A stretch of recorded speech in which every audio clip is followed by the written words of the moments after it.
E ainda falando em soja, mas agora olhando para o processamento, a Associação Brasileira das Indústrias de Óleos Vegetais, a ABIOV, juntamente com outras entidades como a Aprobio, Ubrabil e Frente Parlamentar Mista do Biodiesel, realizaram um levantamento técnico que aponta que o setor do biodiesel possui capacidade imediata de atender uma mistura de biodiesel adicionado ao diesel comercial de até 20%.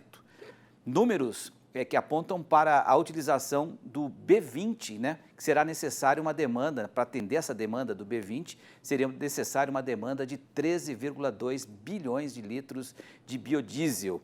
E para comentar esse tema, está conectado aqui com a gente o diretor de Economia e Assuntos Regulatórios da ABIOV, o Daniel Amaral. Daniel, primeiro, obrigado pela sua participação aqui no Rural Notícias, né? A gente está falando muito sobre essa questão da queda nos preços da soja, né? E a soja é um produto muito eclético. A gente fala muito sobre a ração animal, mas a função dela para os biocombustíveis também ela é muito importante. No momento que a gente tem uma safra generosa, muito grande, o setor de biodiesel é muito importante para poder captar, né, essa safra e transformá-la em biocombustíveis. Como é que você vê essa oportunidade? Boa noite. Boa noite, Petri. Obrigado aí pela oportunidade. É sempre um prazer conversar com você, falar com as pessoas aí que estão nos ouvindo. Bom, de fato é isso que você comentou. Nós estamos falando de um ano com uma safra cercada aí de incertezas, com o governo fazendo uma série de medidas para procurar dar apoio para o produtor rural. Portanto, fica ainda mais evidente, especialmente em momentos como esse, a importância de termos políticas de agregação de valor no Brasil e o biodiesel, de fato, sem dúvida, né? Nós temos visto isso desde 2008, é uma política muito forte de industrialização da soja no Brasil. É isso que permite que o Brasil fique menos exposto ao mercado internacional e possa, sim, fazer agregação de valor aqui dentro, gerar novos produtos e, portanto, gerar também empregos e renda, né? Tudo isso a gente está falando também num contexto no qual o biodiesel ele contribui também para diversas outras metas socioambientais. Então, a gente está falando de uma política que tem tudo a agregar e a trazer de benefícios para o Brasil.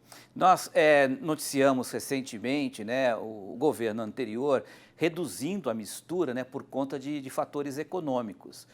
Nesse momento, seria inclusive possível fazer o caminho contrário, ou seja, aumentar essa mistura já por conta da queda nos preços da soja, e o setor estaria com capacidade técnica de atender um eventual aumento da mistura do biodiesel ao diesel? Esse é um bom ponto, porque veja só, a decisão pela redução do teor da mistura no passado, me permite dizer, não foi nem por uma questão econômica, foi puramente por uma questão de preço comparativo entre o diesel, no caso, que se vende no Brasil, e também o biodiesel. Isso, quando a gente olha sob a ótica econômica, é apenas um aspecto, porque o biodiesel ele traz muitos aspectos, outros benefícios e vantagens que também são econômicas, mas que não foram devidamente levadas em consideração. Por exemplo, a redução da exposição internacional ao diesel, a melhoria da segurança energética e a segurança alimentar, que no caso você já comentou, né? Então, no caso, como é que nós estamos? Qual que é o quadro hoje? Nós estamos falando de uma mistura que deve subir, então, para 14% agora, muito em breve, a partir de março, né? E 15% no ano que vem. Então, a gente está falando já de um cenário muito bem definido. O que a gente falou então com relação ao B20? Qual que é a proposta do B20? É mostrar que o setor, apesar dos grandes esforços, e a gente precisa sempre reconhecer esse esforço do governo federal de recuperação do mandato, a gente está falando de um setor que já investiu bastante no Brasil, que tem muita capacidade e, portanto, a gente está falando de um setor que tem uma janela, né, tem um espaço para crescimento ainda bastante grande. Portanto, quando a gente fala de B20, a gente está falando de um país que já tem uma capacidade industrial suficiente, tanto para esmagamento quanto para a parte da produção de biodiesel, temos soja, né?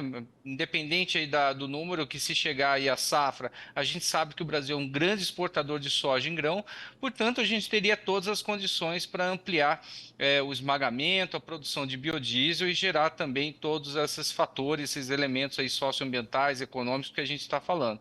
Então, assim, em termos de capacidade, a gente teria como falar que o Brasil poderia suprir um B20, né? De fato, a gente está falando o seguinte, que para cada aumento percentual na mistura de biodiesel, a gente deixa de importar um diesel mineral, diesel de origem fóssil, né? Então, tem todas as vantagens para o Brasil. Só para encerrar, então, a meta para o B20 está estipulada para que ano?